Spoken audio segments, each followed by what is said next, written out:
Jeudi 20 juillet 2023, Comment Dieu nous sauve. nous vous accueillons sur votre chaîne L'Aventure dans la Parole. Et c'est avec plaisir que nous voulons vous souhaiter la bienvenue.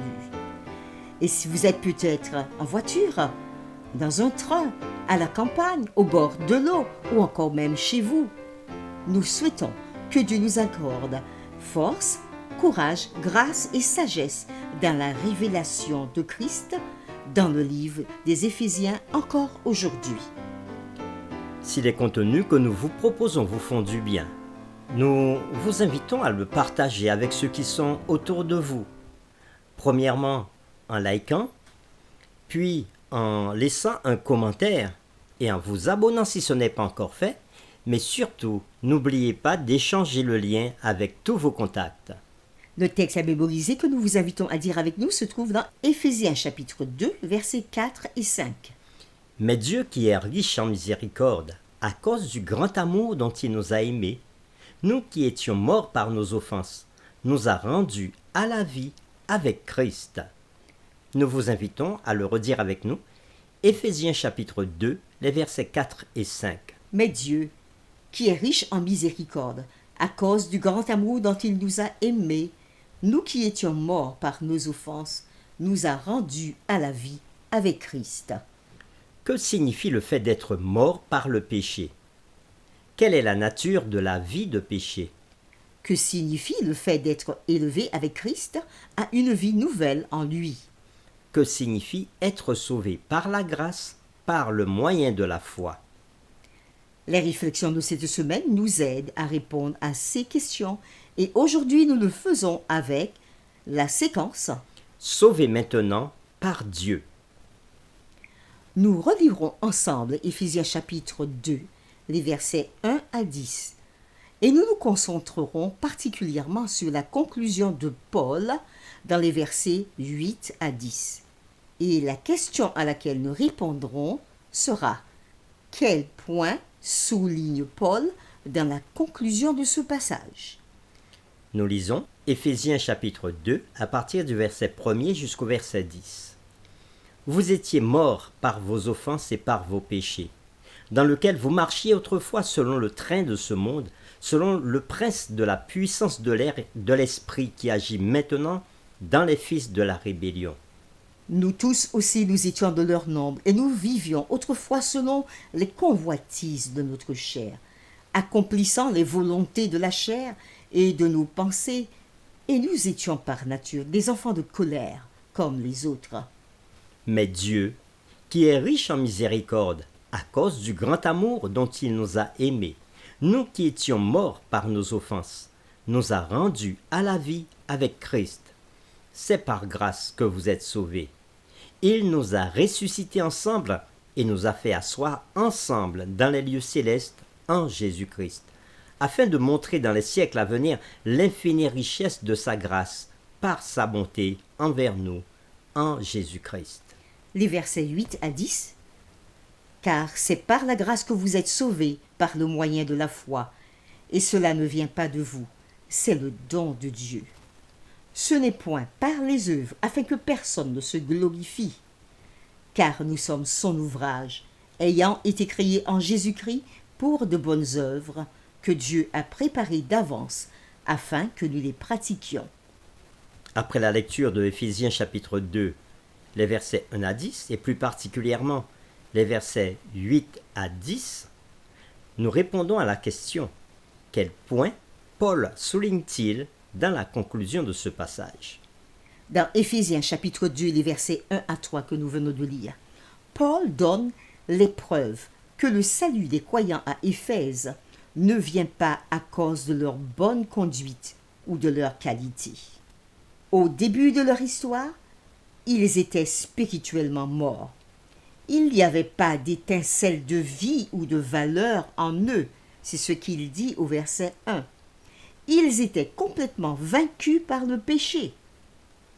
Ils ne faisaient preuve d'aucune initiative personnelle, mais étaient conduits par Satan lui-même et par leur propre passion et illusion mentale. Versets 2 et 3. Sans le savoir, Ils étaient dans une situation bien pire que le fait d'être simplement sans vie spirituelle ni vertu. Tout comme l'humanité entière, ils étaient des ennemis du vrai Dieu et se dirigeaient vers le jour destiné au jugement divin. Ils étaient des enfants de colère comme les autres, ce que Paul dit au verset 3. Au lieu d'être basés sur leur propre qualité, leur salut est basé sur l'amour inexplicable de Dieu.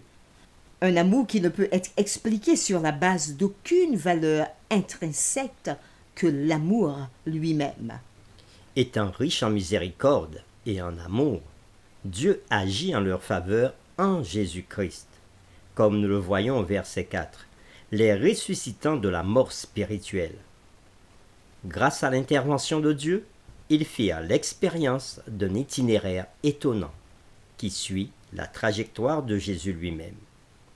De l'extrême profondeur de la mort spirituelle totale et de l'esclavage écrasant, ils sont ressuscités et transportés vers les lieux célestes et assis avec Christ sur le trône cosmique.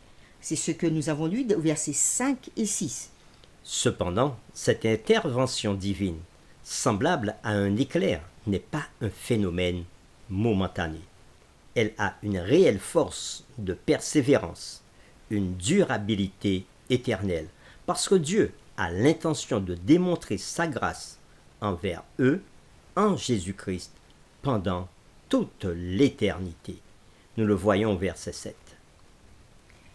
Dans la conclusion de Éphésiens chapitre 2, les versets 1 à 10, cette conclusion qui commence à partir du verset 8 jusqu'à 10, Paul revient sur ce sujet, voulant s'assurer que son point de vue est clair.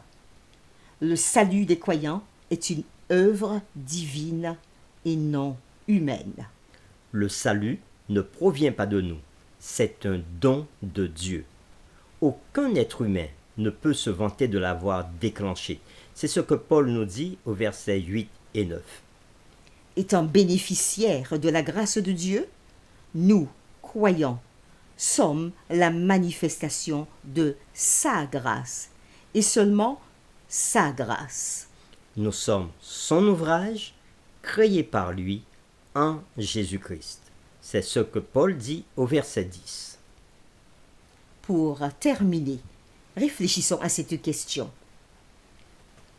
Pourquoi est-il si important pour nous de comprendre que notre salut vient de Dieu et n'est pas basé sur notre valeur ou nos propres efforts? Nous vous invitons à prier avec nous. Merci Seigneur pour cette nouvelle séquence que tu nous donnes. Et aujourd'hui, nous avons pu, une fois de plus, retourner sur le chapitre 2 de l'Épître aux Éphésiens. Nous nous sommes arrêtés encore une fois sur les versets 1 à 10. Et nous avons revu comment, avant de te connaître, le croyant est mort parce qu'il ne peut se sauver lui-même, parce qu'il ne peut rien faire pour obtenir le salut. Et toute sa vie, avant de te connaître, mène vers le jugement final et vers la mort. Mais lorsque le croyant t'accepte dans sa vie, le croyant passe par une nouvelle naissance avec Jésus. Il ressuscite avec Jésus et est assis dans les lieux célestes avec Jésus. Et à la fin de ce que nous avons lu, dans la conclusion, à partir du verset 8 jusqu'au verset 10, nous avons vu, Seigneur, que c'est seulement par grâce que nous sommes sauvés, par le moyen de la foi. Et Paul nous dit que cela ne vient pas de nous, êtres humains, cela ne vient pas de nous pécheurs, mais cela vient de toi. Parce que c'est par grâce que Jésus nous accorde le salut. Nous sommes donc les bénéficiaires de la grâce de Christ et cette grâce se manifeste dans notre vie chaque jour, puisque nous avons été créés pour de bonnes œuvres en Jésus-Christ. Merci Seigneur. de nous permettre d'accomplir chaque jour ces bonnes œuvres à ta gloire.